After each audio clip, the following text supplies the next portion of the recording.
가지고 근대 올림픽 창시자 구베르탕입니다.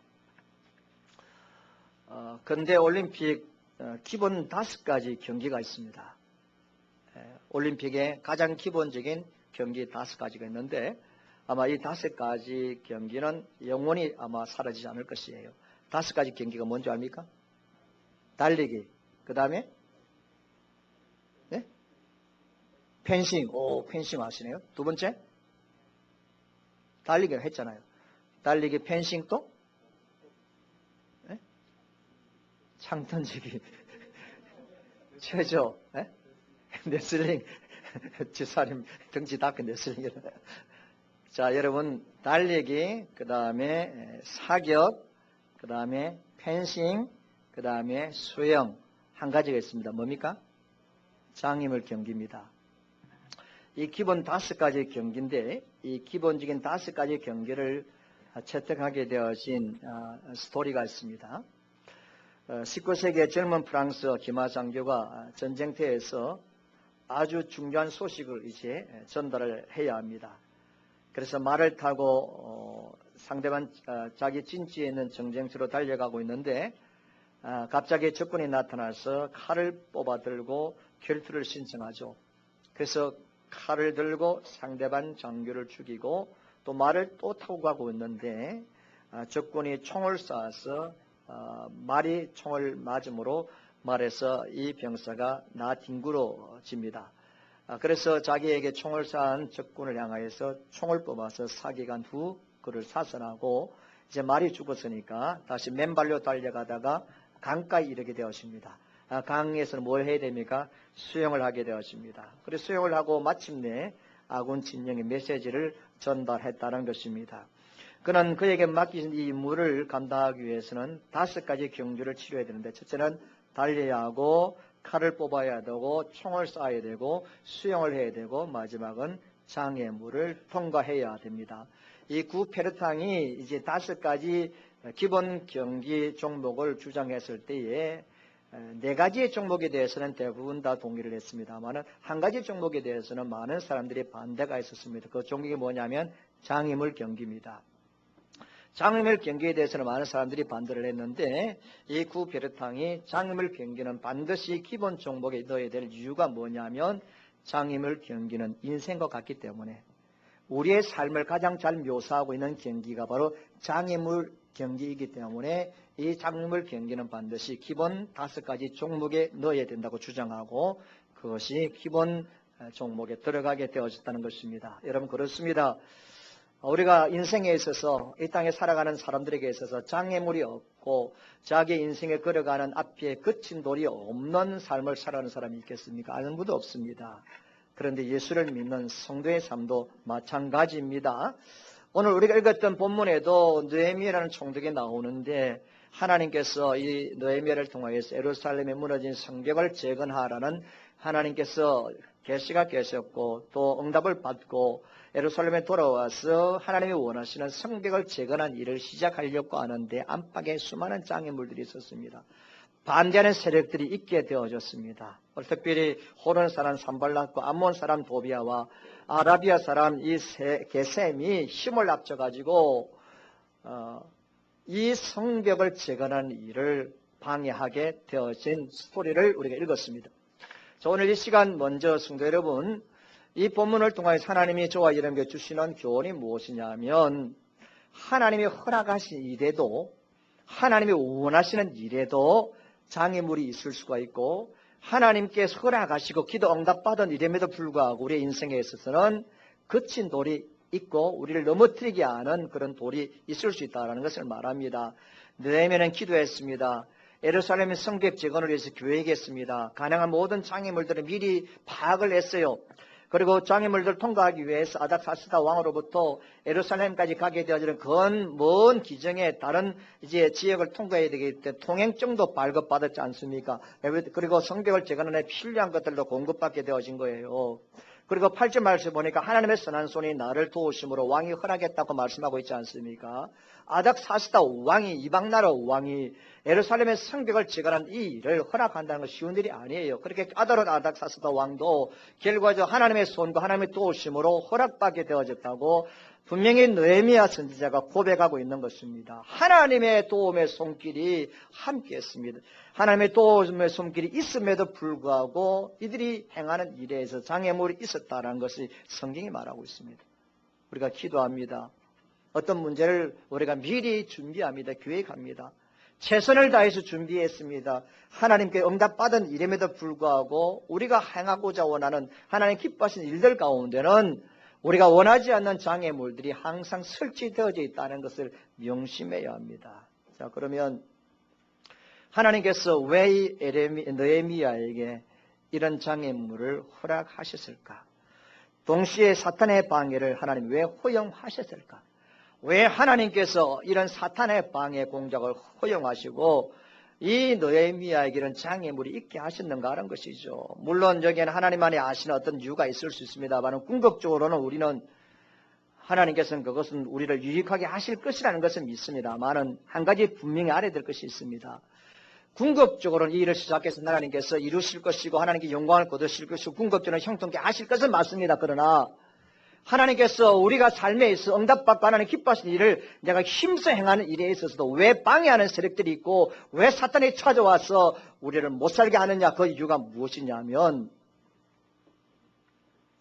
정말로 하나님이 기뻐하시는 일이기 때문에, 정말로 하나님이 원하신 일이기 때문에 악한 사탄이 시기하고 질투할 수밖에 없다는 것을 아셔야 합니다. 이게 굉장히 중요한 부분입니다. 하나님께서 나에게 말씀하셨고 기도의 응답입니다. 우리가 함께 주의 뜻을 기뻐하며 주의 뜻을 받들어서 함께 믿음으로 나아감에 있어서도 원하지 않는 장애물들이 있게 되어질 때에 우리가 너무 속단하면 안 됩니다. 하나님이 기뻐하는 일이 아닐까? 이거 이상한데?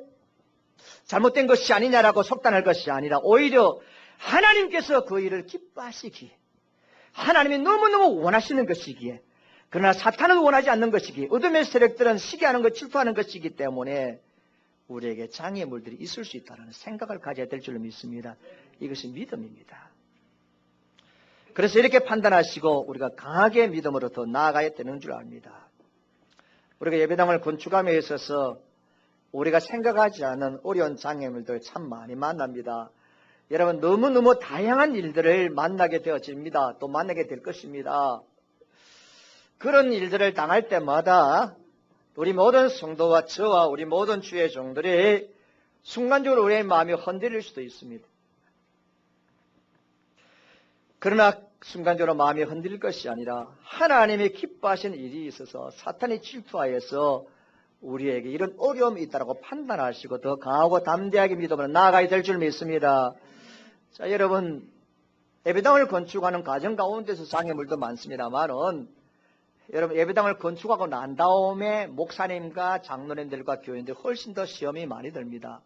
말씀을 드린 적이 있습니다만은 예배당을 건축하고 난 다음에 온 성도들 기도한 가운데서 기뻐하고 축제를 벌려야 될 생애인데도 남은 신앙생활인데 교회 시험이 찾아옵니다. 그래서 예배당을 건축하고 난 다음에 교회를 떠나는 목사님도 있고요. 예배당을 건축하는 데 앞장섰던 주의 종들과 장로님들이 장로의 직을 사임하는 것들도 있고요.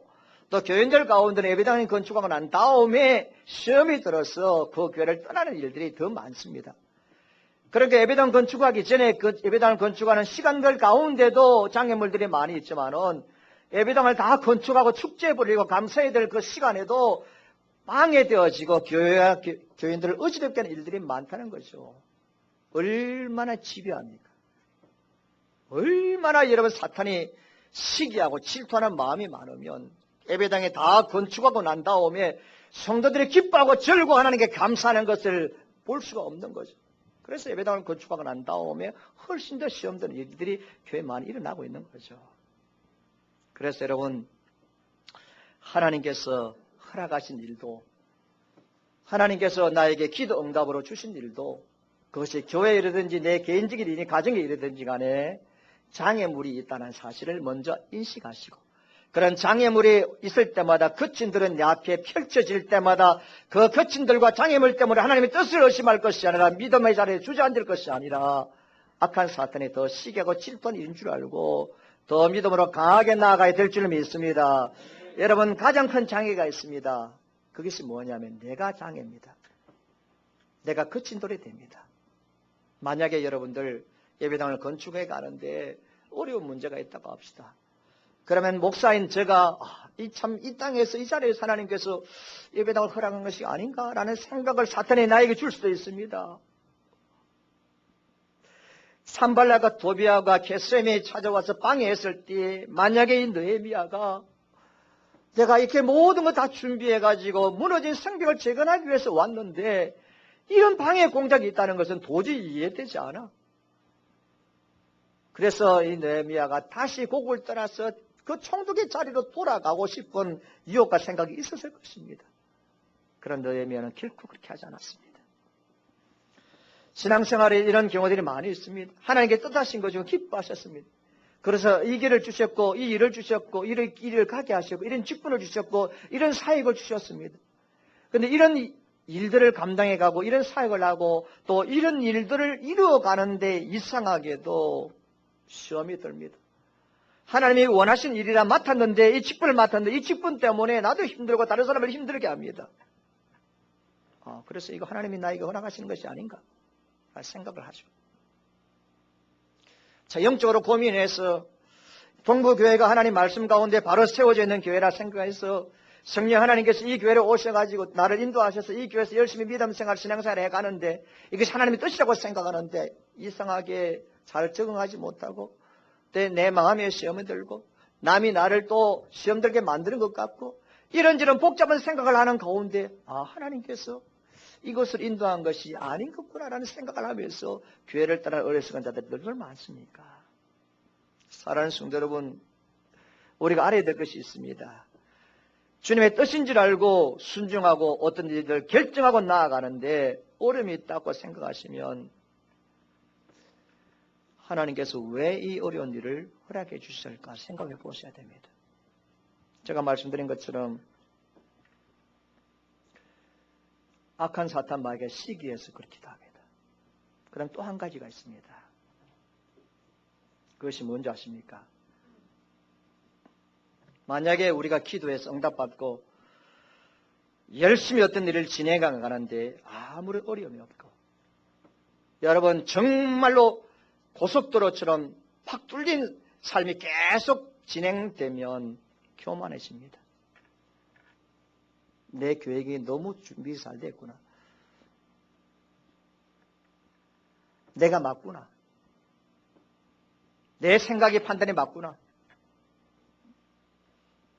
내가 대단하구나. 자기가 무엇인가 되는 것으로 생각하게 사탄이 만듭니다.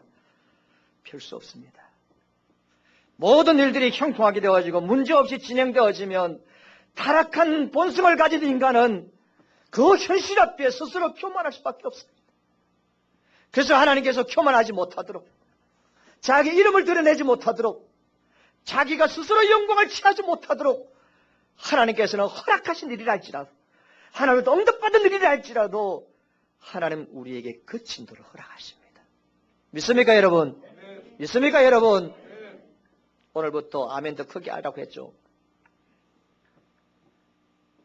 하나님께서 내 인생과 내 삶에 우리 교회에 하나님의 허락하신 일이라 할지라도 그 일을 이루어가고 순종해 가는데 거친 돌이 있고 장애물들이 있을 수가 있을 때 그때마다 기회가 될 것이 있습니다. 하나님이 분명히 말씀하신 것인데 그 일을 순종하며 나아가는데 거친 돌이 있을 때에 그 거친 돌은 결코 거친 돌로 더 이상 존재하지 않을 것입니다. 하나님께서는 그 거친 돌이 주의 영광을 드러내는 디딤돌이 되게 할 줄 믿습니다. 이것이 믿는 자와 믿지 않는 자의 차이고 믿음을 가진 자와 믿음을 가지 않는 자의 차이입니다. 모두 다 거친 돌이 있습니다. 나에게는 여러분들에게 있을 수 있습니다. 그러나 하나님의 살아계심을 믿고 응답받은 자들에게는 주의 뜻을 쫓아가는 자들에게는 그 거친 돌이 반드시 디딤돌 되게 하실 줄 믿습니다. 사랑하는 성도 여러분, 그래서 느헤미야가 가장 자기 자신에게 이 일을 하면서 장애가 될 수가 있는데 느헤미야는 그 장애를 뛰어넘습니다. 두 번째 장애물이 있는데 이스라엘 백성들이 가지고 있는 마음입니다. 패배의식, 안 된다는 생각이죠. 과거에 몇십 년 전에 성을 건축하려고 했는데 안 되더란 거죠. 힘들더란 거죠. 그래서 이 백성들의 마음속에는 여러분 참 안 된다라는 패배의식이 팽배해 있습니다. 예루살렘 성이 무너진, 물리적인 눈에 보이는 성이 무너진 것이 중요한 것이 아니라 이스라엘 백성의 마음속에 이 일을 할 수 없고 또 해보니까 안 되더라라는 여러분 마음의 문이 무너진 것이 더 큰 문제였습니다. 여러분 굉장히 중요한 부분이에요. 하나님의 교회와 공동체가 나누어주고 분열되어질 때 찾아오는 것이 뭐냐면 우리의 마음에 하나님을 신뢰하는 마음의 문이 무너집니다. 이스라엘 백성들 가운데 이런 비의식과 패배의식과 노예 근성에 사로잡힌 자들이 있었을 것입니다. 어떤 일을 새롭게 시작하는 것보다 실패한 경험이 있는 사람들과 함께 일하는 건 훨씬 더 어렵습니다. 실패한 사람들의 특징은 그 실패가 사람을 무기력하게 만들거든. 무엇인가 새로운 것을 생각하지 못하게 합니다. 실패한 일과 앞으로 실패할 것을 주저로 묵상하고 피하다 보니까 무기력해집니다. 실패한 사람들이 가지고 있는 특징이 뭐냐면 일을 자꾸 미룹니다. 결단을 잘 안 해요. 그러면서 아주 고상하게 신중해야죠. 신중해야죠. 말은 맞습니다. 그러나 신중해야지라는 생각 속에 말 속에는 자기 마음속에 할 수 없다는, 될 수 있겠느냐, 과연 예배당을 건축할 수 있겠느냐라는 이런 실패의식이 내 속에 있을 수 있습니다. 그래서 어떤 분이 이렇게 말했습니다. 따라합시다. 일을 미루는 것은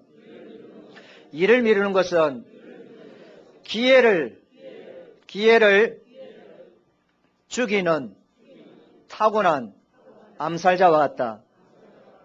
일을 미루는 것은 하나님의 뜻을, 하나님의 목적을 분명히 알고 어떤 일들을 행해갈 때에 어려움이 있다고 해서 그 일을 미루는 것은 여러분 기회를 죽이는 타고난 암살자와 같아요. 기회를 죽이는 타고난 암살자입니다. 실패를 두려워하기 때문에 자꾸 뒤로 멈춥니다. 그러니까 시간과 생산성과 잠재력을 도둑질해 갑니다. 자, 자칫 잘못했으면 느헤미야 자신이 장애물이 될 수 있었습니다. 두 번째는 실패의식과 패배의식을 가진 이스라엘 백성들이 그 마음 상태가 장애물이 될 수가 있었습니다. 그런데 실제적인 장애물, 눈에 보이는 막강한 장애물이 있습니다. 오늘 말씀에 있는 산발락과 도비아와 게셈입니다. 19절에 나와 있습니다. 그런데 이 산발락은 북쪽 사람이고요. 그 다음에 암몬 사람 도비아는 동쪽 사람이고요. 아라비아 사람인 게셈은 남쪽 사람이에요. 자, 어디가 있습니까? 북쪽 사람도 있고 또 뭡니까? 어디도 있고요. 동쪽도 있고 또 어디가 있습니까? 남쪽도 있습니다. 다시 한 번 더 북쪽과 그 다음에 동쪽과 남쪽이 있습니다. 목사님 서쪽은 없습니다. 서쪽이 없죠? 왜 서쪽이 없느냐면 서쪽은 지중해 바다이기 때문에 사람이 살지 않아서 서쪽 사람은 없는 겁니다. 이 말은 무슨 말이냐면 동서남북에서 동과 서와 남과 북에서 이 원수가 벌떼처럼 달려 들어와서는 이스라엘 백성들과 느헤미야가 행하려고 하는 성벽재건 일을 방해하고 있다는 겁니다. 동서남북에서. 그리고 집요하게 요미를 터뜨리면서 이 성벽을 재건하는 일을 방해하고 있습니다. 그리고 이것은 아주 적극적이고 동서남북에 집요하게 이 일을 방해해 왔습니다. 만약에 여러분 사탄이 동쪽으로만 온다면 동쪽에만 있으면 됩니다. 남쪽에 온다면 남쪽에 있으면 됩니다. 북쪽에서 오면 북쪽에만 있으면 됩니다. 그런데 어둠의 영들이 어쩐다고요? 어디에서 온다고요? 동서남북의 사방에서 옵니다. 그래서 우리가 깨어 있어야 되는 거죠. 동서남북 사방에서 옵니다. 사랑하는 성도 여러분, 사방에서 어쩌면 이스라엘 백성들의 심령 속에 패배의식도 있을 수 있는 그런 장애물 앞에서 느헤미야가 이 장애물을 어떻게 뛰어넘는지 우리가 말씀을 먼저 보아야 됩니다. 우리가 11절과 16절 말씀해 보니까 너의 믿음은 실제적인 믿음입니다. 따라합시다. 실제적인 믿음이다.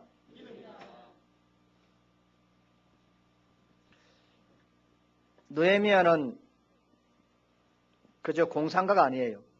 그저 상상가가 이상적인 사람만이 아니에요. 현실에서는 아무런 준비가 없이 그런 사람이 아니에요. 성벽을 살펴보기에 밤이 일어나죠. 짐승을 타고 순찰을 합니다.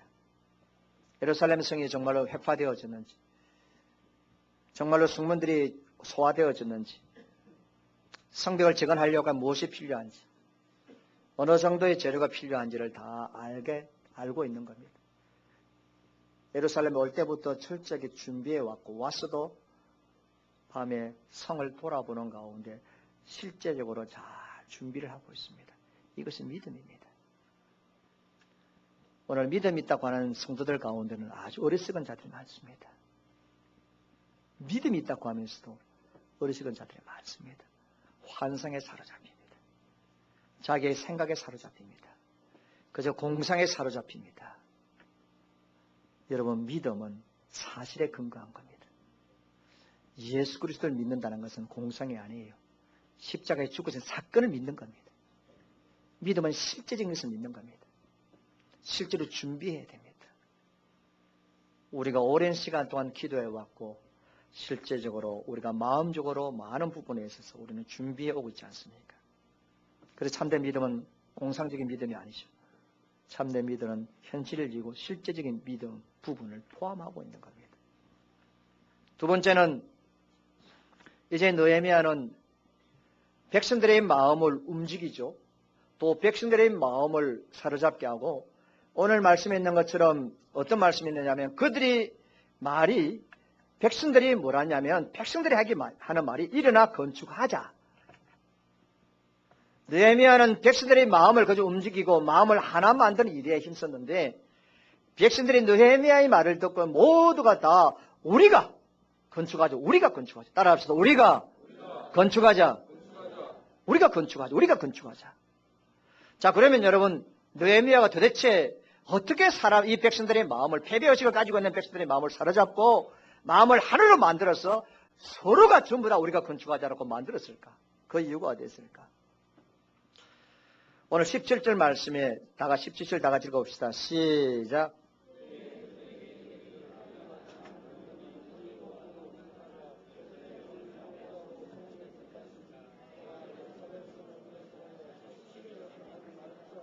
자, 오늘 말씀해 보니까 우리의 당한 공경은 너희도 목도하는 바라는 말씀이 있습니다. 무슨 말이냐면 그래서 예루살렘 성이 성문이 소화되어지고 쭉쭉쭉 말씀하고 있는데 느헤미야는 백성들에게 자, 우리 현실을 보자. 지금 우리가 살고 있는 예루살렘의 현실을 보자. 어떻나? 성벽이 무너지지 않느냐? 불탔지 않느냐? 보기 좋으냐? 어떻게 이럴 수가 있느냐? 눈을 뜨고 보자는 거죠. 이것이 우리의 현실이다. 이런 현실을 이스라엘 백성들이 직접 보게 합니다. 그 현실을 뛰어넘어서 눈을 감게 하는 것이 아니라 우리에게는 이런 현실이 있지 않느냐? 이런 안타까움이 있지 않느냐? 그러므로 이런 안타까움과 이런 현실 속에 그냥 주저앉아 있을 수 없지 않느냐? 봐라는 거죠. 만약에 여러분들 오늘 이 앞에 앉은 분들은 너무 더운 것 같아요. 그러다가 또 옷 하나 더 입었어. 가운 하나 더 입었어. 체면 때문에 부채를 못 붙이지만은 부채를 팍 붙이고 싶은 마음들도 있었겠죠. 지금 휴가니까 자리가 좀 비어 있습니다. 감사하죠. 그래도 자리가 좀 비어 있으면 덜 더우니까. 이렇게 덥습니다. 제가 앉았다가 선풍기 또 켭니다. 이런 사실과 이런 현실을 우리가 알지 못한다면 예를 들어서 우리가 예배를 드리는데 오늘 예배 시간에 한 20명 널널합니다. 그런데 우리의 현실은 그렇지 않잖아요. 오늘 아침에 제가 왔을 때에 참 마음이 좀 기뻤어요. 아침에 딱 부엌의 문을 열면 부엌에 뜨거운 열기가 확 나옵니다. 얼마나 더운지 아십니까? 오늘 문을 열는데 에어컨 바람이 싹 오는 거죠. 왠지 아십니까? 오늘 국 안 끓였습니다. 너무 더워가지고 우리 당에서 국을 좀 이렇게 배달해 먹자. 앞으로 이제 예배당 건축하면 우리가 실습해야 되니까 그래서 국을 안 끓였어요. 주일마다 얼마나 여름 되면 얼마나 힘듭니까?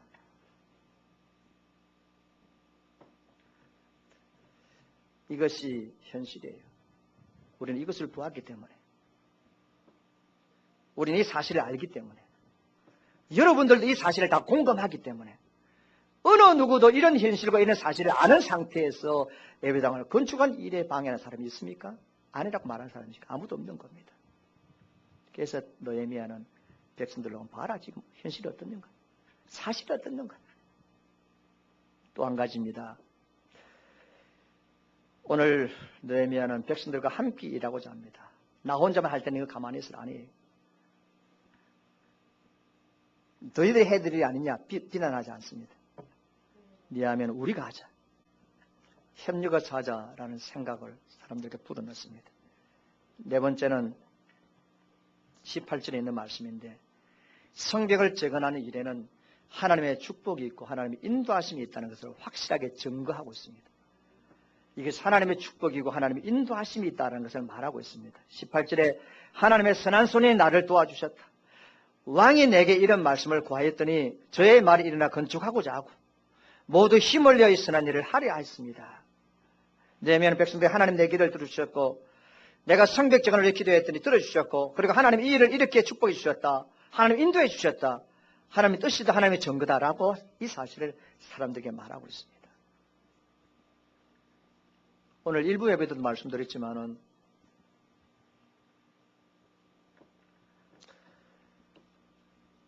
오늘 솔직하게 우리가 이 예배 드린 여러분들, 함께 우리가 이 교회를 시작했을 때 여러분들, 또 저쪽의 길가에 임대 예배당에 있었을 그때까지만 하더라도 우리가 이 자리에서 예배당을 지을 것이라고 생각하고 상상한 분이 있습니까? 저는 꿈에도 생각 못한 일입니다. 꿈에도 생각 못합니다.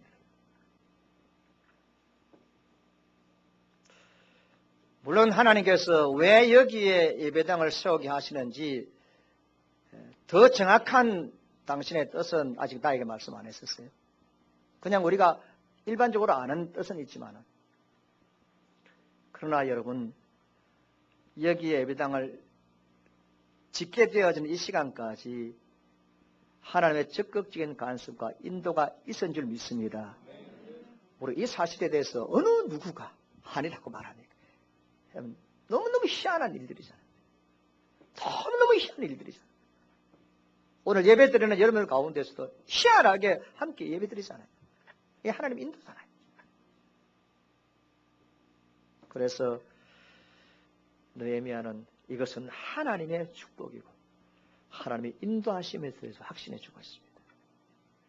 그 다음에 다섯 번째는 예루살렘을 중건하자, 분명한 목표를 제시합니다. 분명하게 목표를 제시합니다. 예배당을 건축하는 것은 하나님의 이름을 드러내며 주의 영광을 돌리는 것입니다. 예배당 건축 자체가 목적이 아니라 하나님이 원하시는 당신의 꿈을 실현시키기 위한 디딤돌인 겁니다.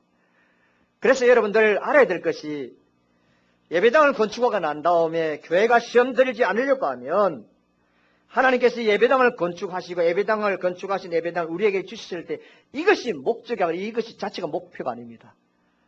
이것은 바로 하나님의 영광을 더 크게 드러내기 위한 디딤돌로 생각이 될 줄 믿습니다.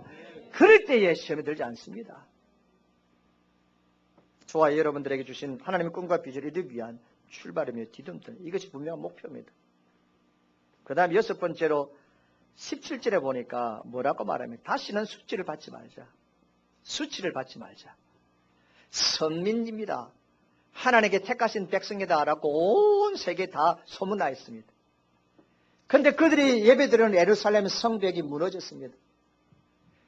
세상 이방 사람들이 너희가 하나님 믿는 백성이야? 어떻게 성벽이 저렇게 불탈 수 있어? 성벽이 저렇게 무너뜨릴 수 있어? 여우들이 막 담에 올라갈 수 있고 짐승들이 막 드나들 수 있어? 사람들이 조롱하며 손가락질합니다. 이 소리를 백성들이 들었다고 말이죠. 들었다고 말이죠. 그래서 느헤미야가 다시는 수치를 받지 말자. 다시는 수치를 받지 말자. 여러분, 교회들마다 하나님의 영광이 임재해야 되고 하나님의 영광이 머무는 교회가 되어야 됩니다. 그러나 현실적으로 정말로 하나님의 영광이 머무르시느냐 라고 볼 때에 정말 하나님의 영광이 머무르는 것일까? 정말 하나님의 영광이 머물까? 라고 의심할 수밖에 없는 현실과 교회들이 많이 있습니다. 이것은 세상과 사람들로부터 수치를 당하고 있는 겁니다. 결코 우리는 영원토록 주님이 부르시는 그날까지 우리 자신과 교회가 수치를 당하지 말아야 될 줄 믿습니다. 수치를 당하지 않는 일을 위하여서 우리는 이 일을 이루어가는 것입니다. 그러면서 마지막으로 이 10절에 보면 하늘의 하나님이 형통케 하실 것이다. 놀라운 말씀이에요, 여러분. 하늘의 하나님이 형통케 하실 것이다. 그 믿음을 선포하고 있습니다. 이 믿음 좀 가지시기 바랍니다. 우리가 믿음으로 기도하여서 준비해가는 내 개인의 일도, 가정의 일이고, 자녀의 일도, 교회 일들도 하나님의 하늘에 계신 하나님께 형통케 하실 줄 믿어야 될 줄 믿습니다. 착한 일을 시작하신 그분께서 그 일을 이루실 때까지 우리와 함께 하실 줄로 확신해야 됩니다. 이것이 바울이 빌립보 교회들을 향한 말씀이지 않습니까? 중국 오지에서 선교하며 때론 설명하기 어려운 난간에 부딪히면서도 허드슨 테일러와 그의 동력자들이 너무 쉽게 사람들의 도움을 호소하고 손을 벌리지 않고 결심했습니다. 그래서 OMF라는 선교단체가 있습니다. 뭐 다 좋지만은 저는 이 OMF 선교를 참 좋아합니다. 이 OMF 선교 단체의 슬로건이 뭐냐면 페이스 미션입니다. 페이스라는 것은 믿음이 신앙이죠. 미션은 선교입니다. 믿음으로 선교하는 것. 그래서 OMF는 초교파적인 단체인데 이제 페이스 미션이라는 슬로건을 가지고 있습니다. 왜 페이스 미션이라 하냐면 우리가 선교사들이 정말로 하나님의 뜻을 이루고 하나님의 뜻에 맞는 일을 하면 결코 하나님께서 우리에게 일하는데 자원이 부족하게 만들지 않는다는 겁니다. 이것이 믿음이에요. 하나님의 원하신 일이고 하나님의 뜻하신 일이라면 결코 자원이, 지원이 부족할 수 없다라는 이 믿음을 가지고 선교에 뛰어들고 있습니다. 그래서 이들은 굉장히 강합니다. 아무것도 없는 가운데서도 하나님의 뜻하신 일인 줄로 믿고 그 오지에 가서 선교하는 겁니다. 이것이 바로 페이스 미션이에요. 사랑하는 성도 여러분, 그렇다면 우리가 하나님께 기도해서 하나님 환경적으로 여건적으로 사실적으로 다 인도하셨고 그리고 하늘의 하나님께서 형통케 하실 것이라고 믿으니 어떻게 하나님의 뜻하신 바들이 우리가 기도하니 이루어지지 않겠습니까? 우리에게 정말로 중요한 것은 얼마나 여유 있는 환경이 주어진 것이 아니라 우리가 하나님의 뜻 가운데 서 있는가가 중요한 것입니다. 오늘 예배 참석하신 여러분들 하늘의 하나님이 형통케 하실 줄 믿습니다. 하늘의 하나님이 형통케 하실 줄 믿습니다. 느헤미야는 우리 하나님 위대하시니 성벽 건축 정도는 아무 일도 아니라는 믿음을 가지고 그 믿음을 백성들에게 전념시켰습니다. 그래서 이것이 전념시키는 믿음입니다. 우리에게는 하나님이 하실 수 있고 하늘의 하나님이 전능하신 하나님께서 하실 것이라는 믿음을 서로에게 전념시키는 공동체가 되시길 바랍니다. 마지막으로 20절 말씀에 보니까 참 귀한 말씀이 있는데 어떤 말씀이 있습니까? 20절 말씀에 보니까 자, 하늘의 하나님 우리를 형통케 하시고요. 그 다음에 그의 종들인 우리가 따라합시다. 그의 종들인 우리가 그의 종들은 우리가 일어나 건축한다. 그의 종들은 우리가 일어나 건축한다. 그의 종이 누구예요? 하나님의 종입니다. 자, 여러분, 느헤미야가 그의 종, 하나님의 종인 우리가 건축한다. 이 말씀은 이스라엘 백성들의 신분을 깨닫게 하는 거예요. 신분을. 너희들의 정체성이 뭐냐는 거죠. 무슨 말이냐면 지금까지 이스라엘 백성들은 포로로 노예로 침략당했습니다. 짓밟혔습니다. 사랑하는 성도 여러분, 이스라엘 백성들은 지금까지 핍박과 압박 가운데서 제대로 제 목소리를 내지 못했어요. 제대로 기뻐하지 못했습니다. 그때 제대로 자유로 삶을 살지 못했습니다. 절망적인 사람들입니다. 그런데 느헤미야가 뭐라 말하냐면 너희들은 이제는 하나님의 종이라는 것이죠. 너희들은 하나님의 종이니까 하나님이 너희를 선택했으니까 하나님이 너희를 택했으니까 라고 합니다. 자 봐요. 패배의식이 있습니다. 짓눌려서 여러분 신분을 박탈된 가운데 살아갔습니다. 그런데 느헤미야가 하는 말이 우리는 하나님의 종이다라는 신분을 다시 되찾게 주게 되어지니까 이스라엘 모든 백성들이 자기들의 정체성을 알고 내가 어떤 자인가 알고 일어서고 함께 건축하자라고 말한 겁니다. 여러분들 어떤 자입니까? 우리는 결코 메뚜기가 아닙니다. 결코 우리는 나약한 자가 아닙니다. 세상의 자식도 아니에요. 우리는 천지만물을 창조하신 하나님의 자녀며 종인을 믿으시기 바랍니다. 이 믿음을 가져야, 이 정체성을 가져야 어떤 일들도 감당할 수 있습니다. 어떤 일들도. 나는 하나님의 종. 우리가 부족하지만, 과거에는 짓밟혔지만, 과거에는 초라했지만 하나님의 종이라는 거죠. 우리 교회가 첫 발을 내딛었을 때 갈 바를 알지 못했고 많이 당황했습니다. 마치 짓밟힌 포로와 같았지만은 하나님은 이런 저와 여러분들에게 여기에 있게 하시고 우리의 신분을 알게 하시고 우리의 위치를 알게 하시고 하나님의 영광을 위해서 우리를 선택하신 줄 믿습니다. 이스라엘 백성들에게 너희들은 하나님의 종이라는 것은 하나님의 종이기 때문에 너희들을 선택해서 지금 이 자리에 있게 한다. 이 자리에 있게 해서 하나님의 성벽을 재건하게 하신다. 얼마나 놀라운 일입니까? 하나님 우리를 선택하셨고 우리를 이 자리에 있게 하시고 이 자리에 있게 있는 저와 여러분들 향하여서 주의 일들을 감당하게 하신 것입니다. 할렐루야. 이런 하나님의 놀라운 섭리에 우리는 감사하지 아니할 수가 없는 줄 믿습니다. 우리는 하나님의 종이기에 하나님의 선한 일을 충분히 감당할 수 있는 자의심을 확신해야 합니다. 마지막 20절 부분인데 오늘 제가 설교 전에도 찬양하기 전에도 영적 선포에 관해서 말씀했는데 20절 말씀을 우리 다 함께 말씀을 찾아서 보겠습니다. 마지막에 보니까 우리가 일어나 건축하려니와 오직 너희에게 방해하는 세력들입니다. 너희에게는 예루살렘에서 아무런 기업도 없고 여러분 권리도 없고 기억되는 바도 없다 하였느니라. 성벽을 재건하는 방해하는 장애물들과 악한 세력들을 향하여서 너희는 예루살렘에 아무런 기업도 없고 권리도 없고 기억되는 바도 없다라고 말씀하고 있습니다. 여러분 무슨 말씀입니까? 느헤미야는 어떤 선포를 하고 있습니까? 너희들은 이 예루살렘의 성벽을 쌓는 것을 방해하지만 예루살렘 성에 대해서는 권리도 명분도 없다.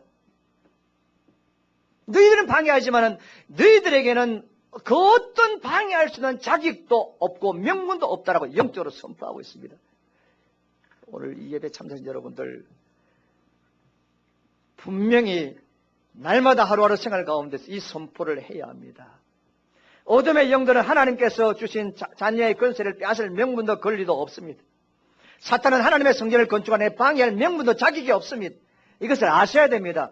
이미 알아요. 그가 방해하든지 말든지 그가 거친 돌로서 우리에게 찾아오든지 말든지 우리 입장에서는 너는 그렇게 할 자격이 없다. 선포하시길 바랍니다. 너는 그런 명분도 없다. 그렇게 선포해야 됩니다. 성도 여러분, 우리 교회를 향하여, 우리 가정을 향하여, 우리 자녀를 향하여서 어둠의 영들이 찾아옵니다. 얼마나 악한 영들이 우리를 파괴하려고 하고 자녀들 하나님 기뻐하지 않는 걸로 이끌어가고 있습니까? 얼마나 믿음으로 신앙으로 살기 어려운 시대입니까, 여러분? 이런 시대 가운데 저와 여러분들이 우리 교회가 해야 될 일이 뭡니까? 악하고 더러운 영들아, 어둠의 영들아, 너는 결코 우리 자식에게 찾아올 자격이 없노라. 내일 그와 직장 가운데 하나님 기뻐하지 이래 신앙생활에 방해하는 자격이 없노라라고 선포하시기를 주의 이름으로 축원합니다. 이 악하고 더러운 영들아, 예배당을 건축하는 일에 너는 결코 방해하는 자격이 없다, 명분이 없다라고 선포할 수 있기를 주의 이름으로 축원합니다.